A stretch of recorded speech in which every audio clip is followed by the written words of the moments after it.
नमस्कार. मी डॉक्टर अभिजित सावळकर. मी एक फिजिशियन आहे आणि प्रॅक्टिसिंग प्रिव्हेंटिव्ह कार्डिओलॉजिस्ट आहे आणि मागच्या काही वर्षापासून मी इथे चंद्रपुरात S T workshop square Savalkar हॉस्पिटलमध्ये कार्यरत आहे. बरं, सावळकर सर, आपण मला सांगा, हृदयाच्या बाबतीत जर बोलायला गेलं तर हृदयरोगचे म्हणजे काय काय प्रकार नेमके असतात? नाही, हृदयरोग म्हणजे भरपूर प्रकारचे असतात. त्याच्यामध्ये कंजनायटल हार्ट डिसीज, इश्चेमिक हार्ट डिसीज हे मुख्य प्रमाणात असतात. आणि आजकाल बघितलं तर प्रत्येक 4 पैकी 2-3 व्यक्तींना हृदयरोग आहेच आहे. कारण की आजकालचं खाणं पिणं, त्याच्यानंतर लाईफस्टाईल हा सगळ्यात मोठं मुख्य कारण आहे त्याच्यामध्ये. बरं, काय सांगाल सर, लक्षणांच्या बाबतीत जर बोलायला गेलं तर आपल्याला हृदयरोग होत आहे याचे लक्षण नेमके जर विचारायचे, कोणकोणते लक्षण असतात? हृदयरोग एक असा त्रास आहे जो वेगवेगळे लक्षण घेऊन येतो आणि त्याला ओळखणं खूप महत्त्वाचं आहे. ठीक आहे, काही लोकांना लवकर लक्षणं येतात, काही लोकांना थोडंसं उशिरा येतात. आणि कॉमन हार्ट डिसीज म्हणजे इश्चेमिक हार्ट डिसीज किंवा कोरोनरी आर्टरी डिसीज म्हणतात, म्हणजे रक्तवाहिन्यांच्या धाम्यांची बिमारी, जिथे ब्लॉकेजेस म्हणतात किंवा रक्तवाहिन्या बारीक होणे म्हणतात. कोणत्याही कारणामुळे ब्लड सप्लाय आपण त्याचा कमी होतोय किंवा थांबतोय, हा सगळ्यात मुख्य मोठा आजार आहे सध्याच्या परिस्थितीमध्ये. आणि दुसरा आहे कंजनायटल हार्ट डिसीज, म्हणजे कोणाचे वॉल्व्स खराब होणे, कोणाला रुमॅटिक हार्ट डिसीज होणे, कोणाला हार्टमध्ये होल राहणं, ज्याला म्हणतात वेंट्रिक्युलर सेप्टल डिफेक्ट किंवा ॲट्रियल सेप्टल डिफेक्ट, हे जन्मातच असतात. हे नंतर होणारे बिमाऱ्या नाही आहेत. आणि वॉलमध्ये रुमॅटिक हार्ट डिसीज हे पण जन्मातच असतात. पण जर लोकांना पहिले त्रास होत नाहीये तर त्याचं माहिती सुद्धा लागत नाही. जेव्हा लोकांना त्रास होतो किंवा काही कारणास्तव आपण तपासणी करायला जातो त्यावेळेस ह्या सगळ्या गोष्टी माहिती पडते. बरं, जे लोक बॅड हॅबिट्स करतात, जसं अल्कोहोल कोणी कंझ्युम करत असेल किंवा सिगरेट आणि टोमॅटो चिविंग, अशा प्रकारचे जे लोक आहेत, या बिडी पिणे, ठीक आहे, यांचा कोणत्याही मार्गाने जर सेवन करत असेल तर त्यांच्या रक्तवाहिनींवर याचा खूप वाईट परिणाम होतो. रक्तवाहिन्या खराब होतात. रक्तवाहिन्या कौंचत म्हणजे बारीक होणे किंवा त्याचं डायमीटर छोटं होणे, त्याचा एंडोथेलियम म्हणजे आतला भाग जो आहे तो रफ होणे, याची शक्यता वाढून जाते आणि लोकांचे हृदय विकार होण्याची चान्सेस खूप जास्त वाढून जातात. त्याच प्रकारे जे लोक अल्कोहोल कंझ्युम जे करतात त्यांचं त्या लोकांमध्ये असं एक रुमर आहे की बा मध पिल्याने जे आहे ते कोलेस्ट्रॉल कमी होतं आणि ब्लॉकेजेस निघून जातात, यासाठी काय म्हणणार? नाही नाही नाही, असं काही नाही आहे की अल्कोहोल पिल्याने तुमचे हार्ट डिसीज चांगले होतात. त्याच्यात फक्त एक वाईन आहे, रेड वाईन जी आहे ती थोडी बेनिफिशियल असते हार्ट पेशंटसाठी. पण त्याचा अर्थ असा नाही की आपण बॉटल पिली पाहिजे. त्याचा एक प्रमाण असतो की तेवढं पिलं ते औषधात सारखं आपण रोज 1 कप सिरप कसं घेतो 10 ml 15 ml, तसंच त्याचं एक मॅक्सिमम ते 70 ml 60 ml 70 ml जर तुम्ही रेड वाईन घेतात आणि चांगली रेड वाईन घेतात तर त्यांनी असा काही त्रास होत नाही. पण जर तुम्ही म्हटलं की मी प्रॉपर एक क्रॉनिक अल्कोहोलिक सारखा रोज दारू पितोय आणि त्याच्यामुळे तुमच्या याच्यात वाईट परिणाम होईल, फॅटी लिव्हर होतं, लिव्हर सिरोसिस होतं, ह्या सगळ्या गोष्टीमुळे मग हृदयावर पण सुद्धा होतो त्रास होतो काही प्रमाणात. तर मग अशा गोष्टींनी दूरच राहायला पाहिजे. बरं, सर, आता मी हृदयरोग निदानच्या बाबतीत बोलेल. डायग्नोज जर करायचं असलं की आपल्याला हृदयरोग होत आहे, तर यासाठी कोणकोणत्या नवीन प्रणाली आलेल्या? सर, काही प्रणाली तो म्हणजे खूप जुन्या पण आहेत आणि नवीन पण आल्यात. त्याच्यामध्ये वेगवेगळ्या ह्याच्यात काही आहे इन्व्हेजिव्ह आणि काही आहे नॉन इन्व्हेजिव्ह. इन्व्हेजिव्हचा अर्थ असा असतो की आपण शरीराच्या आतमध्ये जायचं, जसं एन्जिओग्राफी ही इन्व्हेजिव्ह प्रोसिजर आहे. त्याच्याने आपण अॅनाटॉमिकल म्हणजे स्ट्रक्चरल बघतो की त्याच्यामध्ये प्रॉपर ब्लॉकेज किती आहे. ही सगळ्यात जास्त गोल्ड स्टँडर्ड आहे. याच्यापेक्षा मोठं गोल्ड स्टँडर्ड दुसरं कोणतीच नाही आहे. आणि बाकीचे आहे नॉन इन्व्हेजिव्ह. त्याचा अर्थ असतो सिटी एनजिओ, थॅलियम स्कॅन, त्याच्यानंतर 3D वॉस्क्युलोग्राफी, 2D eco, ECGs, TMTs, हे सगळं नॉन इन्व्हेजिव्ह प्रोसिजर्स आहे आणि यांनी चांगलंच आपण डायग्नोसिस करू शकतो. आता महत्त्वाचं म्हणजे ट्रीटमेंटच्या बाबतीत आपण बोलूया, उपचारच्या बाबतीत. तर आतापर्यंत उपचार पद्धती वेगवेगळ्या पद्धतीने होत होत्या, औषधीनी, सर्जरीनी. पण आता एक नवीन थेरपी आपल्याकडे आलेली आहे, ज्याला ECP असं म्हणतात. त्याचं काय नेमकं फुल फॉर्म आहे आणि काय ती थेरपी आहे, काय सांगणार? EECP म्हणजे एनहान्स्ड एक्सटर्नल काउंटर पल्सेशन. याचा अर्थ असा असतो की बाहेरून आपण प्रेशर देतोय आणि काउंटर पल्सेशन म्हणजे ज्यावेळेस हृदय आपला सिस्टोल आणि डायस्टोल करतो. सिस्टोलचा अर्थ असतो की आपण पंप करतोय, डायस्टोलचा अर्थ असतो ज्यावेळेस उघडतो. ज्यावेळेस पेशंटचं किंवा कोणत्याही रुग्णाचा डायस्टोल होतो त्यावेळेस आमचे जे कफ्स असतात पायाला बांधलेले आणि कमरेपर्यंत पोटाळ्यांना बांधलेले ते पंप करतात. म्हणजे आपण शरीराच्या अगेन्स्ट पंप करतोय, त्याला काउंटर पल्सेशन म्हणतात. जेणे की आपला रिव्हर्स ब्लड फ्लो जो हार्टकडे जाणार आहे तो स्पीडनी जातो आणि त्याच्यामुळे नवीन नवीन रक्तधाम्या ओपन होतात. कारण कसं आहे, हृदयाच्या रक्तधाम्या ज्या स्वतःच्या रक्तधाम्या असतात त्याच्यामध्ये ज्यावेळेस हृदय पंप करतो त्यावेळेस रक्त मिळत नाही हृदयाला स्वतःला मांसपेशीला, पण ज्यावेळेस तो डायस्टोल करतो म्हणजे उघडतो त्यावेळेस एओर्टामधून रिव्हर्स ब्लड फ्लो येतं आणि त्यावेळेस ते कोरोनरीज मध्ये जातं. राईट कोरोनरी आणि लेफ्ट कोरोनरी असतं आणि त्यावेळेस ते एंटर होतं त्याच्यामध्ये. म्हणून ज्यावेळेस तो तिथे एंटर होतो आपले कफ्स पंप करतात ज्याच्यामुळे त्याची स्पीड अजून वाढून जाते आणि ते हळूहळू रक्तवाहिन्या ओपन होतात. त्याला म्हणतात कोलॅटरल्स. ते बारीक बारीक रक्तवाहिन्या असतात जे सगळ्यांमध्ये असतात पण ते बंद झालेले असतात कारण की त्याची गरज नसते. आणि आपल्याकडे पॅरलल ब्लड वेसल्स असे भरपूर आहेत. त्याच्यामुळे काय होतं, ज्यावेळेस आम्ही प्रेशर्ड ब्लड वेसल्स मध्ये टाकतो आणि ते रक्त त्याचा फ्लो वाढून जातो त्यावेळेस ते नवीन नवीन ओपन होतात आणि काही दिवसात ते एकमेकांसोबत जुळून जातात. म्हणजे एक नेटवर्क फॉर्म होतो आणि एक नेट सारखं ते पूर्ण हृदयामध्ये त्याचं नेटवर्क फॉर्म होतं आणि जिथे ब्लॉकेजेसमुळे किंवा कोणत्या दुसऱ्या कारणामुळे रक्त पोहोचत नाही आणि पेशंटला स्टेंट किंवा बायपास करावं लागतं, अशा परिस्थितीमध्ये काय होतं, तिथे रक्ताचा डिमांड हे नेटवर्क पूर्ण करून देतं. याला एक प्रकारचा नॅचरल बायपास सुद्धा म्हणू शकता तुम्ही. नॅचरल बायपास तर म्हणजे EECP थेरपी जे आहे याच्यानी मोठमोठे बायपास सुद्धा टाळता येतील. हो, जे अनकॉम्प्लिकेटेड आणि जे पेशंट स्टेबल असतात, ज्यांच्याकडे वेळ असतो आणि स्टेबल झालेले पेशंट असतात, आपण त्याच्यात खूप आरामात EECP करू शकतो. EECP थेरपी जी आहे याच्या बाबतीत जर बोलायला गेलं तर यामध्ये जेव्हा ट्रीटमेंट आपण करतो तेव्हा कोणत्या प्रकारचा त्रास होतो का किंवा पेशंटला हॉस्पिटलाइज राहावं लागतं का, कोणत्या प्रकारचा त्रास? नाही, या करताना खूप स्मूथली होतं. ही टोटल 35 डेजची थेरपी असते आणि त्याच्यामध्ये जे आम्ही प्रेशर वापरतो तो हळूहळू पहिल्या 7-8 दिवसात वाढतो आणि मग तो एक 8 दिवसानंतर 10 दिवसानंतर तो कॉन्स्टंट 300 350 प्रेशर असतो तो आणि तो 35व्या दिवसापर्यंत कॉन्स्टंट असतो. या पेशंटला भरती राहण्याची गरज नाही. OPD बेस्ड ट्रीटमेंट आहे. रोज यायचं, आपल्या वेळेवर करायचं आणि घरी जायचं. तुमचा दिवसाचा रुटीन सुद्धा डिस्टर्ब होत नाही याच्यामध्ये आणि स्टेबल पेशंट आम्ही खूप छान याच्यावर करू शकतो. आणि महत्वाचं म्हणजे की हृदयरोगावर जे मोठमोठे उपचार जे आहेत ते टाळता येतात त्याच्याने.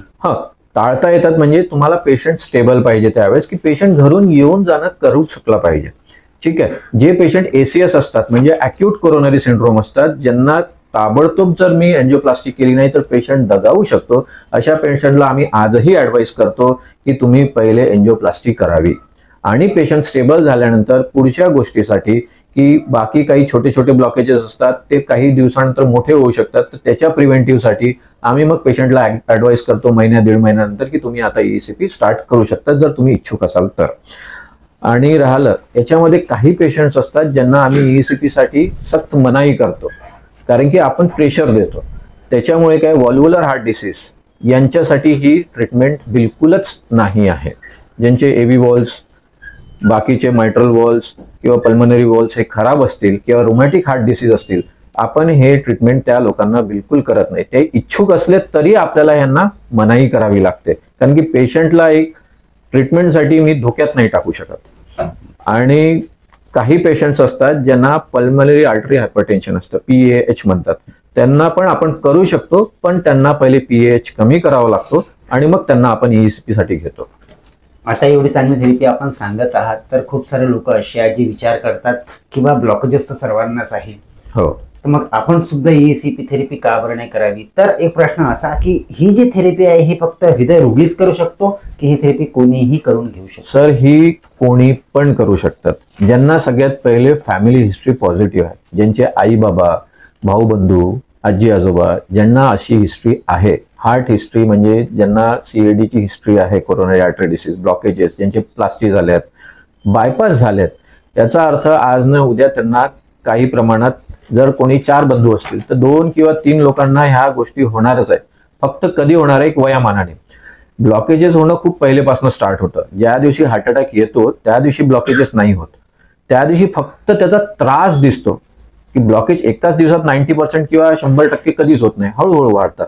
फक्त आपल्याकडे एक प्रॉपर हेल्थ चेकअप लोक करत नाही म्हणून त्यांना लेट माहीत पडतं. आणि अशा लोकांनी जरूर केली पाहिजे ECP. ज्यांना डायबिटीज आहे त्यांनी केली पाहिजे, ज्यांना कोलेस्ट्रॉल नेहमी हाय राहतं त्या लोकांनी केली पाहिजे, ज्यांना बीपीचा त्रास आहे, बीपीचा त्रास म्हणजे तुम्हाला रक्तवाहिन्यांचाच त्रास आहे, ज्यावेळेस तुमच्या रक्तवाहिन्या स्टीफ होतात किंवा त्याची इलास्टिसिटी कमी होऊन जाते त्यावेळेस टर्ब्युलन्स भेटायला लागतं आणि तुमचं प्रेशर वाढलेलं दिसतं. तर मग अशा लोके सगळे हाय रिस्कवर असतात. त्यांना आज नाही तर उद्या काही ना काही रक्तवाहिन्यांचा आजार होण्याचे चान्सेस वाढून जातात. तर प्रिव्हेंटिव्ह मेजर्स म्हणून पण आपण ECP करू शकतो. भरपूर सारे स्पोर्ट्समन आहेत, फॉर एक्झाम्पल विराट कोहली झालं, MS धोनी झालं, यांच्या घरी ECP ची मशीन्स आहेत जे आपल्या डॉक्टर्सच्या ऑब्झर्वेशनमध्ये ते करत राहतात, ज्याने की त्यांचे कोलॅटरल्स डेव्हलप राहतात आणि मेंटेन राहतात. बरं, आता आपण जर बोलू पैशाच्या बाबतीत जर बोलू, खर्चाच्या बाबतीत जर बोलू, तर इतर जे ट्रीटमेंट आहे हार्टच्या त्याच्या कंपॅरिझनमध्ये ECP थेरपी जी आहे ती किती सर 1/4 चार्जेस लागतात. म्हणजे 1/4. एक आज स्टेबल पेशंट आहे, जे इमर्जन्सी पेशंट आहे त्यांना आम्ही आजही म्हणतो की तुम्ही एंजिओप्लास्टी केली पाहिजे, ड्रग्ड एंजिओप्लास्टी किंवा कोणती पण केली पाहिजे ज्यांची तुमची लाईफ सेव्हिंग होईल. पण जर पेशंट स्टेबल आहेत किंवा प्रिव्हेंटिव्ह पर्पज म्हटलं, पैसे सगळ्यांना एकच लागतात पण त्याच्यापेक्षा खूप कमी लागतात, 1/4 चार्जेस लागतात. चॅनलच्या माध्यमातून आपण आमचे संवाद साधत आहात. आपण मला सांगा की ॲज अ डॉक्टर आपण इथे चंद्रपूरमध्ये 405 वर्षापासून आपण आपली सेवा प्रदान करत आहात आणि हृदयाचा जो विषय आहे तो अगदी म्हणजे लोकांचा काळीचा विषय असतो आणि त्यात ECP थेरपी आपण घेऊन आलात आणि खूप साऱ्या लोकांना फायदा सुद्धा त्याचा झालेला आहे. कशा प्रकारचा एक आनंद एक डॉक्टर म्हणून आणि कशा प्रकारे समाधान आपल्याला वाटतं? सर आमच्याकडे म्हणजे खूप संतुष्टी वाटते. आमच्याकडे आता, कारण की मी नवीन जेव्हा चालू केलेलं आहे, पहिले लोकांना विश्वास सुद्धा व्हायचा नाही की असं काहीतरी होतं किंवा घडतं. कारण की as a doctor, me physician आहे, जोपर्यंत मी याची माहिती केली नाही किंवा मला पण विश्वास नाही व्हायचा. प्रॅक्टिकल गोष्ट आहे. भरपूर डॉक्टरांना सुद्धा पण लवकर याच्यावर विश्वास होत नाही की असं काहीतरी होतं लवकर म्हणून, कारण की ही रेग्युलर थेरपीमध्ये येत नाही किंवा प्रचलित नाही आहे. पण हळूहळू याचं प्रचलन वाढलेलं आहे कारण की लोकांचा एक्सपिरियन्स वाढलेला आहे. जेवढा आमच्याकडे एक्सपिरियन्स झाला, अनुभव खूप खरंच चांगला आहे. असे भरपूर लोक येतात ज्यांना बायपासची भीती वाटते किंवा आमच्याकडे पेशंट येतात, सर माझे ब्लॉकेजेस खूप मोठे आहे, माझं पंपिंग खूप कमी आहे, कोणाचं 12%, कोणाचं 15%, एवढ्या याच्यात बायपास सर्जरी होऊ शकत नाही कारण की पेशंट खूप जास्त हाय रिस्क असतात पंपिंग कमी असल्यामुळे. तर मग असे लोक काय करतात, ते येतात, आम्हीच बघतो, त्यांना एक्झामिन करतो. जर पेशंट स्टेबल आहे, पेशंटला चालता फिरताना दम लागतो पण ठीक आहे, पेशंट स्टेबल आहे, हाय रिस्क म्हणजे, मग त्या लोकांना आम्ही ECPs करतो. आम्ही नेहमी बघितलंय, मी इकडे माझ्याकडे इको होत नाही, आम्ही कार्डिओलॉजिस्ट कडून इको करून घेतो आणि मला नेहमी त्या पेशंटचं जर 15 असेल तर 25च मिळालंय, 10 असेल तर नेहमी 20 मिळालं, म्हणजे 10 ते 15% पहिल्या 1 महिन्यातच त्यांचं EF म्हणजे इजेक्शन फ्रॅक्शन आणि साध्या भाषेत म्हणायचं तर पंपिंग वाढलेलं मिळालंय. दुसरी गोष्ट, आम्हाला पेशंट तेव्हा अजून छान वाटतो, पेशंट स्वतःहून सांगतो, सर मला आता चालता फिरताना दम लागत नाही किंवा माझा पहिलेपेक्षा दम कमी झालेला आहे. हे खूप पॉझिटिव्ह सायन्स आहे की पेशंटची कार्डियक ऍक्टिव्हिटी सुंदर झाली आहे पहिल्यापेक्षा. जे लोक आपले बेड रिडन असतात, खूप दम लागतो, वॉशरूमला जाऊ शकत नाही, 4 सीड्या चढू शकत नाही, आज ते 2-2 माळे चढत आहेत. का बरं? त्यांची पंपिंग वाढली आहे, हेल्थ त्यांची चांगली झाली आहे आणि कार्डियक मसलला ऑक्सिजन जे पहिलेपेक्षा जास्त मिळायला लागलंय, तर मसल त्यांची हेल्दी झाली आहे. त्याच्यामुळे काय होतं, त्यांची जी डेली लाईफ ऍक्टिव्हिटी आहे ती खूप सुंदर होऊन जाते पहिलेपेक्षा. तर पेशंट खूप हॅपी होतो याच्यामुळे. तर मी जर सावळकड हॉस्पिटलच्या बाबतीत जर बोलायला गेलं तर इथे कोणकोणत्या फॅसिलिटीज आपण प्रमुख पद्धतीने उपलब्ध करून देतात? सर आमच्याकडे एक जनरल जे आहे, एक फिजिशियन जे करतो ते सगळ्याच फॅसिलिटीज अवेलेबल आहे. 3 बेडेड ICU आहे, ते अवेलेबल आहे. मुख्य म्हणजे पण आम्ही इथे कार्डियाक रिहॅब सेंटर्स हळूहळू सुरू करतोय. त्याच्यासाठी आम्ही 3D वॉस्क्युलोग्राफी नावाची एक तपासणी आणलेली आहे, ज्याच्यामध्ये बिना काही टोस्टाच करता आपण प्रिव्हेंटिव्ह मेजर्स घेऊन रक्तवाढ म्हणजे हृदयाची फिजिओलॉजी म्हणजे कार्यक्षमता ओळखून घेऊ शकतो. आम्ही आमच्याकडे ब्लॉकेजेस नाही बघत, पण त्याचं रक्तधाम्यांमध्ये कसं रक्त प्रवाह होत आहे त्याचा एक अंदाज घेतो. त्याच्यानंतर फ्लो किती चांगला आहे काही नाही, मसलला ऑक्सिजन किती मिळतंय, मसलची ऍक्टिव्हिटी कशी आहे, त्याचं स्ट्रोक व्हॉल्यूम कसं आहे, किती प्रमाणात एक अंदाज रक्ताने बाहेर पडलं पाहिजे पण त्याच्यापेक्षा प्रिडिक्शन व्हॅल्यू आणि मेजर्ड व्हॅल्यू ती काढतो. अशा भरपूर साऱ्या गोष्टी आपण त्या तपासणीतून माहीत करतो, जेणे की थोडंसं पण टर्ब्युलन्स राहिलं 20%, 30%, 15%, 17% असंही राहिलं तरीही आपल्याला माहीत पडतं. मोठे ब्लॉकेजेस तर माहीतच पडतात किंवा मोठे जे त्रास असतात त्यांनी फ्लो कमी आहे हे तर माहीतच पडतं, पण खूप अर्ली सुद्धा डायग्नोसिस करू शकतो आपण आणि जेणे की लवकर उपचाराला करू शकतो आणि बाकीचे प्रिकॉशन्स घेऊ शकतो. चॅनलच्या माध्यमातून आपल्याला विश्वस्तरावर जे आमचे दर्शकगण बघतायत त्यांना जर ECPच्या बाबतीत कोणतीही माहिती घ्यायची असेल किंवा उपचार संदर्भात आपल्याशी परामर्श करायचा असेल तर ते कशा प्रकारे आपल्याशी संपर्क होऊ शकतात? सर, आम्हाला या संबंधी ECP आणि 3D वॉस्क्युलोग्राफी किंवा कार्टोग्राफी आम्ही त्याला म्हणतो, या संबंधित आम्हाला सरळ संपर्क साधू शकतात सावळकर हॉस्पिटल ECP सेंटर म्हणून, आणि Tukum ST workshop square Chandrapur इथे स्थानांतर आहे. आणि आमचा याच्यासाठी कॉन्टॅक्ट नंबर सुद्धा आहे 8999273851. याच्यावर सरळ कॉन्टॅक्ट करू शकता आणि माझ्यासोबत सरळ संवाद करू शकता. आपण आम्हाला हृदयरोगाबद्दल माहिती दिली, ECP थेरपीच्या बाबतीत माहिती दिली, लोकांना होणारे फायदे याच्या बाबतीत आपण आम्हाला सांगितलं. वेळ दिल्याबद्दल आपलं खूप खूप धन्यवाद. धन्यवाद.